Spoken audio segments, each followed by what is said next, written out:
નમસ્કાર, જય કિસાન દોસ્તો, હું આપનો રાજુ કરપડા।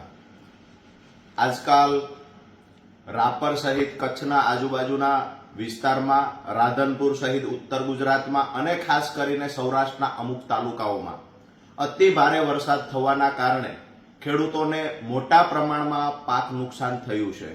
આ જ સમયે પંજાબની અંદર પણ અતિ ભારે વરસાદના કારણે ખેડૂતોને પાક નુકસાન ભોગવવું પડ્યું છે।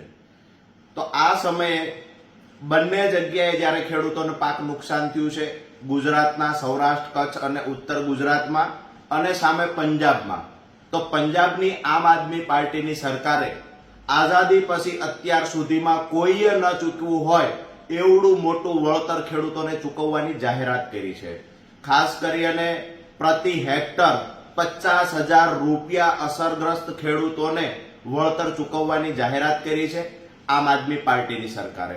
બીજી બાજુ ગુજરાતમાં પણ ઘણા બધા તાલુકાઓમાં પાક નુકસાન છે, ત્યારે જ્યારે કેજરીવાલજીની સભા ચોટીલામાં હતી ત્યારે ખેડૂતોના મુદ્દે સુફિયાણી વાતો કરી રહેલા ભરતભાઈ બોઘરા સહિતના ભાજપના નેતાઓને હું રાજુ કરપડા પ્રશ્ન પૂછું છું કે ગુજરાતમાં પણ પાક નુકસાન થયું છે, ગુજરાતમાં પણ અતિવૃષ્ટિ અમુક તાલુકાઓમાં થઈ છે, તો જેવી રીતે પ્રતિ હેક્ટર આમ આદમી પાર્ટીની સરકારે પંજાબમાં 50,000 રૂપિયા પ્રતિ હેક્ટર વળતર ચૂકવું ખેડૂતોને, ગુજરાતમાં ક્યારે ચૂકવવાના છો?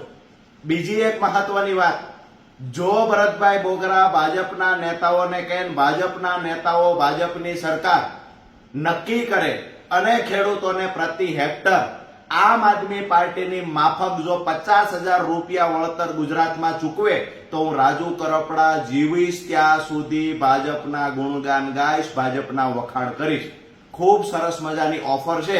અમે પહેલા પણ કહેતા, આજ પણ કહું છું કે ખેડૂતોના મુદ્દે ક્યારે રાજનીતિ કરવાની નથી। જો ભાજપ સરકાર પંજાબમાં આમ આદમી પાર્ટીની સરકારે ચૂકવું એ મુજબનું વળતર ચૂકવશે ગુજરાતમાં તો હું રાજુ કરપડા કાયમ માટે વખાણ કરીશ। અન્યથા ભાજપના નેતાઓએ ખેડૂતોના મુદ્દે બોલવાનો કોઈ અધિકાર નથી। ખેડૂતોના મુદ્દે ક્યારે નિર્ણય લઈ ના શકતા હોય તો ખેડૂતોના મુદ્દે બોલવું પણ ના જોઈએ। આભાર, જય કિસાન।